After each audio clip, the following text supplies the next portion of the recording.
Bonjour mes cinquièmes, aujourd'hui on revoit le chapitre 5 construction et reconnaissance d'un triangle. Donc les triangles, il y a quelques triangles particuliers que vous devez connaître.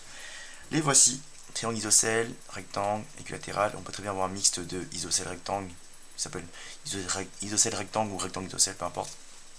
Et le triangle quelconque, il n'a rien de particulier. Alors, première chose que vous devez savoir sur les triangles, et ben, dans n'importe quel triangle, n'importe quel, donc y compris ceux-là, y compris les triangles quelconques, dans tous les triangles, tout confondu, et ben, la somme des angles à l'intérieur d'un triangle est égale à 180 degrés. Donc si je dessine un triangle au hasard comme ceci, et ben, sans savoir combien ça vaut lui, ni lui, ni lui, et ben si je fais ça, plus ça, si je prends la mesure de chaque angle, et ben ça fera toujours 180 degrés. Tout le temps, tout le temps, tout le temps. Donc c'est que dans un exercice, si on vous dit que là, par exemple, j'ai 110 degrés, là, j'ai 30 degrés, imaginons, là, ça fait un total de 140. 110 plus 30, ça fait 140. 140, et bien forcément, ici, lui, il n'a pas d'autre choix que de valoir 40 degrés aussi. Obligé. Parce qu'on sait que la somme totale est égale à 180. 180 moins 140 égale à 40. Dans les cas des... En fait, forcément, vu que ça s'applique pour n'importe quel triangle, ça va s'appliquer aussi pour cela. Et on va voir ce que ça a comme influence. Donc, dans un triangle rectangle, et ben, lui, qu'est-ce qu'il a de particulier, il a forcément un angle droit. Okay, ou un angle de 90 degrés, ça veut dire la même chose.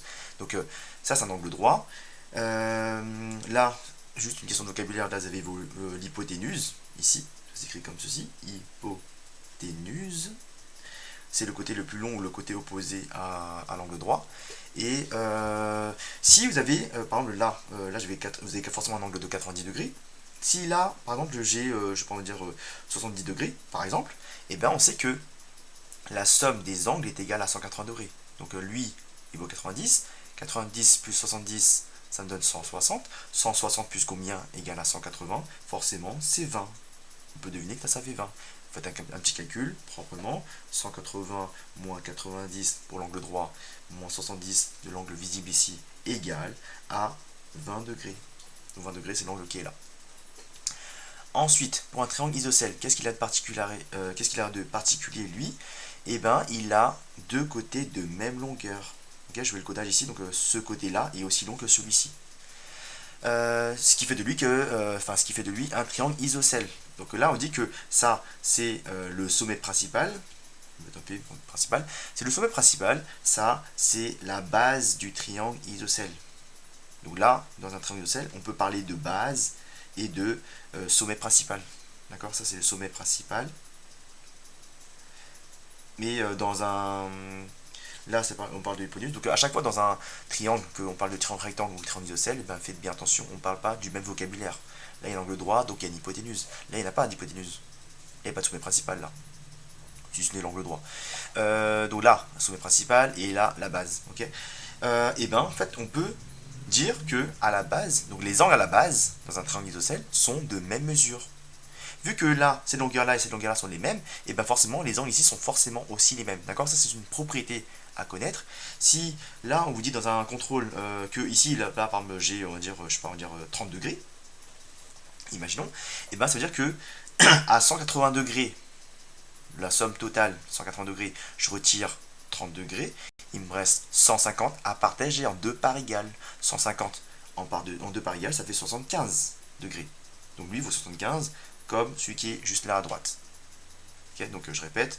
Donc là, pour le calcul, vous allez faire 180 degrés moins 30, qui me donne 150 degrés.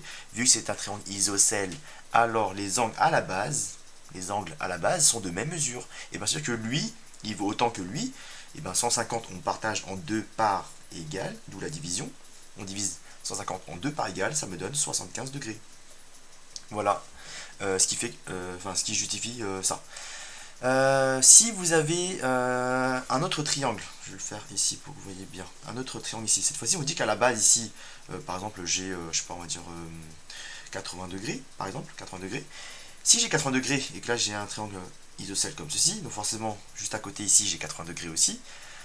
180 degrés moins 80, ça me donne 20, l'angle restant ici. Okay, je suis un petit peu plus simple que le précédent. Mais pareil, à vous de comprendre ça, comprendre que forcément les angles à la base sont de même mesure. Pour un triangle équilatéral, qu'est-ce que c'est? Qu'est-ce qu'il a de particulier? Celui-là, eh ben, il a trois côtés de même longueur. Ça, c'est le codage pour dire que ce côté-là, il est aussi long que celui-ci, aussi long que celui-ci. Les trois côtés sont de même mesure. Et conséquence de ça, c'est que les angles sont aussi de même mesure. Donc si lui, il mesure, par exemple quelque chose, et ben lui, il mesure la même chose, ok?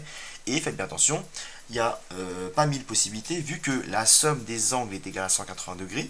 Donc 180 degrés, vous divisez en 3, ça donne forcément 60 degrés. Donc dans un triangle équilatéral, tous les angles, donc tous les triangles équilatéraux, et ben tous ont leurs angles qui vont 60, 60, 60. Ça, c'est obligé. Vu qu'ils sont trois identiques, et que, en plus, la somme est égale à 180 degrés, vous allez avoir 60, 60, 60. Vous ne pouvez pas avoir 30, 30, 30 parce que ça ferait 90, et 90, c'est pas bon par rapport à ce qu'on avait dit sur la propriété, sur les triangles. Donc, en résumé, dans un triangle équilatéral, tous les angles font 60 degrés. Celui-ci, celui-ci, celui-ci. Le dernier cas, celui-là, la fusion de triangle isocèle et de triangle rectangle, lui il a un angle droit et en plus il a deux côtés de même longueur, comme ça. D'accord? Donc lui, comme c'est un triangle isocèle particulier, c'est un triangle isocèle qui a un angle droit, ça a tout de même un triangle isocèle, et ben ces angles à la base sont de même mesure. Donc là, vu que à 180 degrés, c'est-à-dire la somme des trois angles est égale à 180 degrés, on a déjà retiré 90. 180 moins 90, ça me donne 90 encore une fois. Et ben 90 partagé en deux parts égales, et ben ça me donnera toujours 45 degrés. Donc dans un triangle équilatéral, vous aurez toujours 60, 60, 60. Dans un triangle isocèle, rectangle, les deux critères fusionnés, vous aurez toujours un angle de 90 degrés et les deux autres feront 45, 45. Il n'y a pas d'autre choix.